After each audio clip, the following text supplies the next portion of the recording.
Chat with Nate Schooler and Kim Adele. Hi. Hey Kim, how you doing? I'm all good, my lovely. How are you? Very good, very good. Since we have a fantastic company culture, I thought it would be good to talk about it today. Okay. So you good, yeah? I'm all good. I am all good. Good. How about you? Yeah, I'm adjusting to all these blogs and all of these audios and all these links that we're building and all this great stuff, right? And you know, as part of our company culture, we have a great company culture, really. So I think before we kind of delve a little bit deeper into that, like, what is a company culture, Kim? So the culture really is about how it feels to be in an organization. It's like, what is it that we are seeing, hearing, saying, finding about being within that particular company? So often, if we're not careful, and we might think that we've built a great culture, but if we aren't owning it, if we're not being careful about what is it that we want to do, what is it we're wanting to achieve, what experience do we want our people to have? If you think about it, we do that, don't we? We think about that when we're thinking about what experience do we want our customers to have, what experience are we trying to deliver for them. But do we take that to the next step to say, what actually are we looking for our colleagues to do? So, when we go into an organization, when we go into an organization, when we're thinking about who it is we want to go and work with, we'll very often ask them about their culture. What culture is it that you're trying to do? And I remember many years ago applying for a job, and a very nice man who was interviewing me, who was the group HR director, said, "You've worked at a lot of companies, Kim, and I mean a lot of companies. What confidence would I have that if I employed you, you would still be here?" And I said, my question to you is going to be, do you intend to stay? And he said, he laughed and he was like, what do you mean? And I said, well, I can honestly say I have never yet left the leader who recruited me, but I have left the leader that replaced them, because actually our culture is very much driven by the top. It doesn't matter what we say are our values. If we're not living our values, if we're not bringing them to life, then our culture will not mirror what we're proposing that we want to do. So it's really about saying, what is it we say we're about? What is it we're saying are our values? And how do we make sure we're bringing them to life? Are we walking our talk? Do we do what we set out to do? And again, many years ago, I worked for another organization, and we had an employee engagement survey, and it came back and it said, I don't think the leaders live the guiding principles. So I sat down with the senior team. I'd not long been there, and I said, well, what are we going to do? What approach are we going to take to enable us to kind of change that perceptive? And so they were like, can we take this? We're going to go away. We're going to come up with a plan, and we're going to come back. And I was like, brilliant. That'd be great. Because we can't ask people to give us their feedback if we're then not going to do anything with it. So off they went. They came back with this plan, and they sat down and went, great plan, Kim, this is going to really work. The plan was to write the guiding principles and put them up on posters all the way around the building, and to encourage people to nominate each other. And I was like, okay. They didn't say they don't know what the guiding principles were. And they didn't say they didn't think they led them, that they walked that talk. They said they didn't think we did. So actually putting up what they are around the walls isn't going to help, because they know what they are. And getting them to nominate each other on how well they're living them isn't going to help either, because they think they are living them. They don't think we are. So I would instead be asking questions as, what is it that we're doing or saying or being that makes you feel that we're not in alignment with the guiding principles? Because it's not our intention to not be in alignment with them. So the more I can understand that, the more information that I can get, the more likely I am to be able to change that. And I've worked in the last 20 odd years through so many organizations where the senior leadership team will sit there and go, we've got a culture problem, we'll go and speak to HR. But the reality is, if you've got a culture problem, starts in the mirror. As the leader, it starts with you. So if the culture isn't going the way you wanted it to, you've got to look at yourself. What are you doing? What are you saying? How are you showing up? What are you being? Because that is going to be what drives the actual culture that you deliver. So if you say that you are, it's open and inclusive and you want everybody to have a say, but you've got a closed door policy and people have to book time to speak to you and you never chat to them when you're walking around, you're never going to deliver that culture.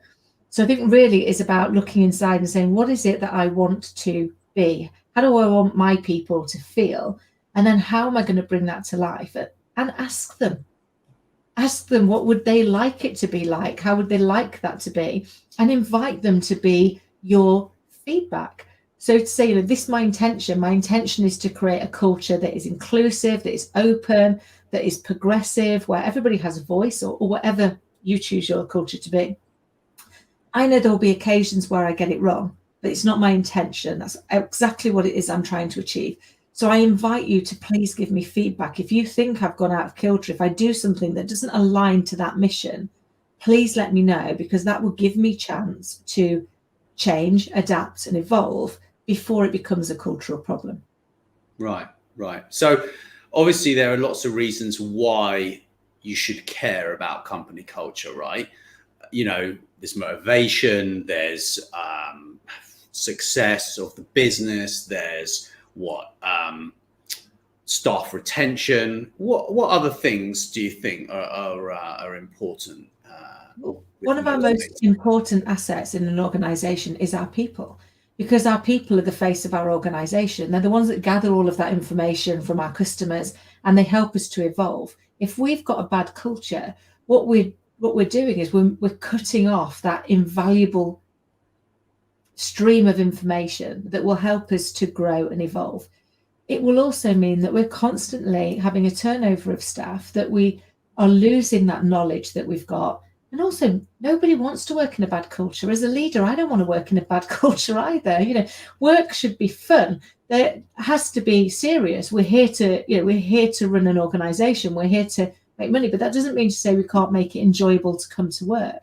So creating that space where actually it's okay to make mistakes, that doesn't mean to say that we don't learn from those mistakes, but we're okay to make them as long as we're learning and we're evolving. I remember many years ago standing up and telling people that, if we think about all of the self-made millionaires, the majority of them have been bankrupt. They've made the biggest mistake of their life and they learned from it. And I somebody come back and said, are you suggesting you make us bankrupt? I was like, no, what I'm suggesting is that actually if we're not making any mistakes at all, we're not taking any risk. So it's about taking the most calculated risk that we can and then having a culture where you can learn from that. And one of the best ways I've personally found of doing that is by sharing my own vulnerability, by letting people know that actually I'm not perfect, I'm going to get things wrong, and I recognize that. And when I get it wrong, I'm going to acknowledge it, I'm going to apologize for it, and I'm going to learn from it to make sure I don't do it again. In doing so, I create an environment where it's okay for other people to be vulnerable or for other people to get things wrong and to learn from them. As you know, in the organization we're building, we don't have a blame culture. If we get things wrong, we get things wrong. It was a case of what did we learn? What might we have been able to look out for based on hindsight? Because hindsight is a beautiful thing. With hindsight, we all have 20/20 vision. So we might know it now, but we didn't know it then. But what are we going to learn from that and take into our future? And that for me is probably one of the big lessons in driving culture, is taking the time to do the lessons learned. Too often what we do is we've had a problem, it's gone wrong, we fix the problem and we don't want to think about it anymore. We just want to move on.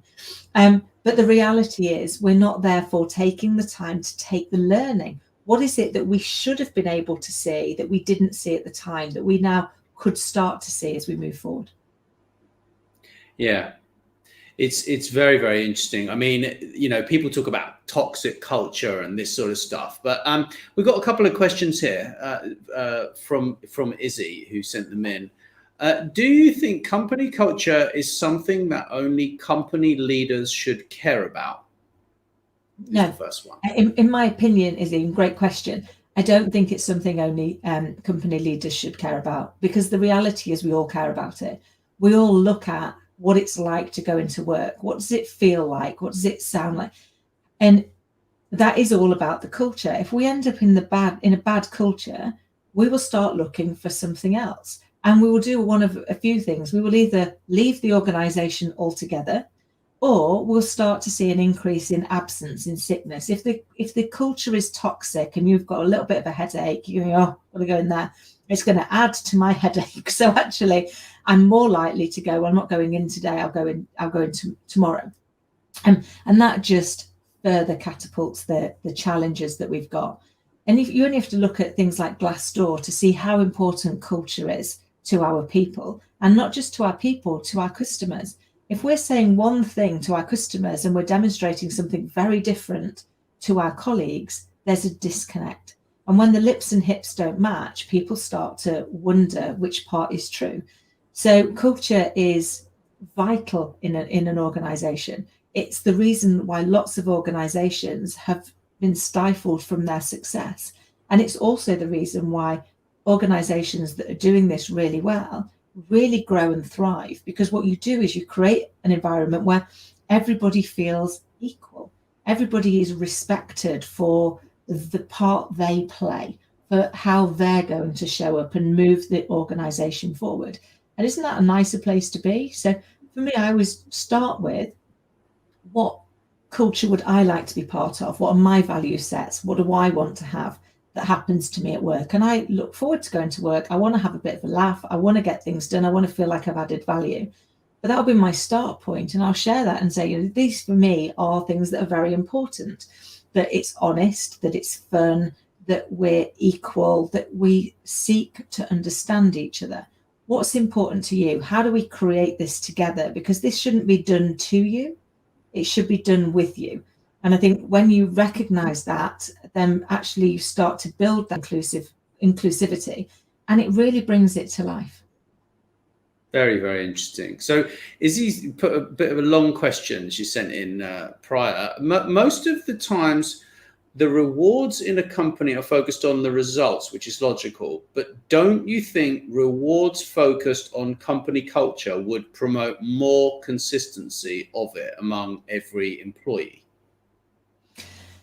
Yeah, great question. I think one of the challenges often is that when we're thinking about how we reward, we have to think about how we measure, because if not, we've got some level of obscurity for people to be able to say whether or not they think it's fair. So very often when we think about the measures that we've got in an organization, we're not measuring them necessarily because they're the most important to us. We're measuring them because they're the only things we can measure. And we've pulled ourselves into those kind of boxes where it's like, well, how will I measure that? How will I demonstrate it? How will I show success? But I have seen where we've been able to kind of turn these organizations around. I've worked in a number of them where, for example, a lot of people now use Net Promoter Score. So asking the customer what the customer thinks. I've implemented in a few organizations where they do the Net Promoter Score, but they do it back to the individual agent. But they also do Net Promoter Score on the leadership. So actually, we're asking the customer to say what they felt about the service that you provided to them on behalf of the company.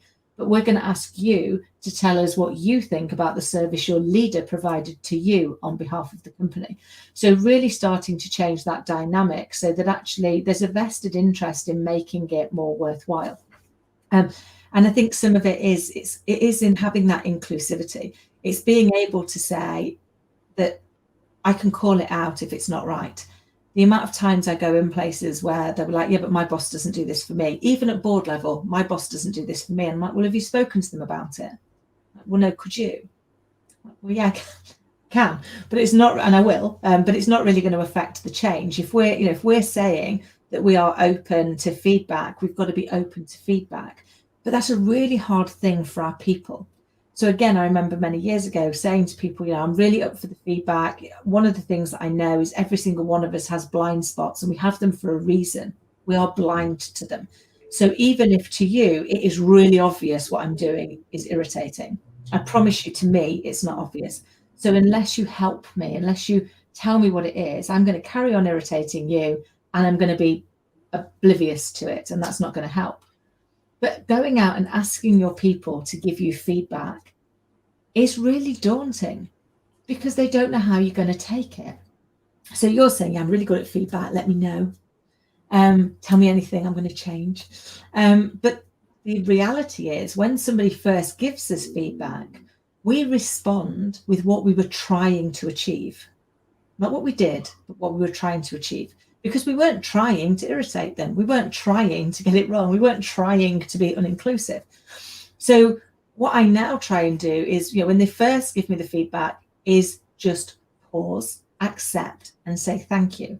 That allows my brain to go through, well, what I was trying to do was, and then say to them, thank you so much for the feedback. I really appreciate it. I hadn't realized that's the impact I was having. What I was trying to do, but clearly failing, was this. Because then you're not defending the fact that you got it wrong, but you are at least explaining to them that there was a purpose around what you were doing. And in doing so, you create a space for them to also be able to do the same. I think sometimes just go out and ask. Go up and chat to people and ask them how things are for them. Ask them about how their day's going. Remember something about them so that they feel valued, because at our base we want to be listened to, we want to be understood, and we want to be respected. And therefore think about, how do we bring that to life? Involve people in it. This doesn't have to be done from the top. Culture is driven from the top. If we design the culture by the whole organization and the person at the top isn't walking the talk and isn't living the values, it won't work. But it doesn't mean to say the culture's theirs. It is how they manifest it. Well, that's amazing. I think that covers everything. All the best ways to build a supportive company culture. Is there anything you want to add before we wrap up? What I'd say is also it's iterative. So, don't design it once and go, well, that's it, that's my culture, because the world evolves. We all evolve. So something that worked for us before is going to change. The environment changes. Let's face it, we might have had an amazing culture that we've really, really driven. It's going really well, that's really inclusive. And now we're moving from face-to-face world to the augmented reality of the balance between some face-to-face, some remote, some virtual. So actually, how is my culture translating in this new space? And make it something that people talk about all the time. It shouldn't be something that gets discussed once a year when we do business planning. It should be something that we're bringing in to our everyday conversation. One of the things that I do with the organizations I work with and the teams I lead is I try and turn their objectives into things that match our culture, things that match our value. So if you've got something on trust, what's my objective around trust? How am I going to show up and demonstrate trust in the organization? So there's a feeling of belonging because we all have the same 5 objectives, but how that objective is going to be measured, how good's going to look for me versus you, that is going to be different because we've got different roles within the organization. But it pulls back to the fact that these are still the most important things. Well, that's amazing. Thank you, Kim. I've learned a lot today. Cheers. Thank you. And for anybody, if you're finding these podcasts interesting and you're up for learning a little bit more about what Nat and I getting on with and what's in our heads, we're about to launch the Sunday Supplement. So the Sunday Supplement is going to be a roundup of articles and hopefully useful information and podcasts, not just from us two, but from other experts within their fields. And if you want to find out more, please do pop across to www.mastermindset.co.uk and subscribe. We would love to continue to work with you. And in the interim, have an amazing, amazing weekend. Until next time. Thanks for listening to Master Mindset. Please don't forget to follow wherever you listen and tell your friends.